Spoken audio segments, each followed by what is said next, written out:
एक छोटा सा गांव था जहां राधा नाम की एक गरीब महिला अपने छोटे से बेटे कान्हा के साथ रहती थी। राधा के पति का देहांत हो चुका था। वह गांव के संपन्न घरों में बर्तन मांजकर और साफ सफाई करके अपना जीवन यापन करती थी। राधा अत्यंत धर्मपरायण थी। वह हर काम करते समय जय श्री कृष्ण गुनगुनाती रहती। उसका मानना था कि उसका असली रखवाला उसका सांवरिया ही है।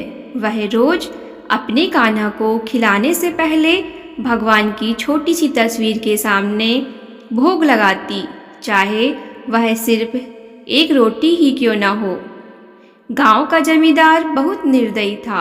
राधा की झोपड़ी जिस जमीन पर थी, जमींदार उसे हथियाना चाहता था ताकि वहां अपना गोदाम बना सके। एक दिन उसने राधा को बुलाया और कहा, अगर तूने अगले 3 दिनों में 5,000 रुपये नहीं चुकाए तो मैं तेरी झोपड़ी गिरा दूंगा। उस समय 5,000 रुपये राधा के लिए 5 लाख के बराबर थे। वह रोती हुई सबके पास गई, लेकिन किसी ने उसकी मदद नहीं की। हर तरफ से उसे निराशा मिली। तीसरे दिन शाम आ गई। राधा ने अपनी झोपड़ी के कोने में बैठकर रोते हुए भगवान से कहा, प्रभु, मैं कहाँ जाऊँगी? मेरा छोटा सा बेटा है। लोग कहते हैं तू सबका है। क्या इस दुखियारी माँ का कोई नहीं?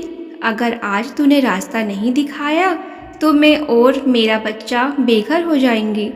रात के 11 बजे गांव में सन्नाटा था। तभी अचानक राधा के दरवाजे पर दस्तक हुई। खट खट खट। राधा ने डरते हुए दरवाज़ा खोला। बाहर एक 10-12 साल का सांवला सा बच्चा खड़ा था। उसके सिर पर एक मोर पंख लगा था और उसके चेहरे पर एक ऐसी चमक थी कि राधा अपनी सुध बुध खो बैठी। बालक ने कहा, मैया, मैं शहर से आ रहा हूँ, रास्ता भटक गया हूँ और मुझे भूख लगी है। क्या कुछ खाने को मिलेगा? राधा ने अपनी चिंता भूलकर उसे अंदर बुलाया। उसके पास केवल एक सूखी रोटी, थोड़ा सा गुड़ था। उसने वही प्रेम से बालक को दिया।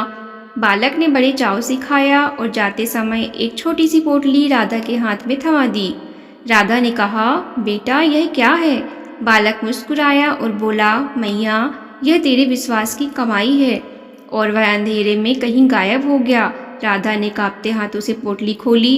उसके अंदर सोने की मोहरें थी। वह भागकर बाहर गई, लेकिन वहाँ कोई नहीं था। उसे समझ आ गया कि वह बालक साधारण नहीं था। अगली सुबह वह जमींदार अपने आदमियों के साथ झोपड़ी गिराने पहुंचा तो राधा ने शांति से उसे धन दे दिया।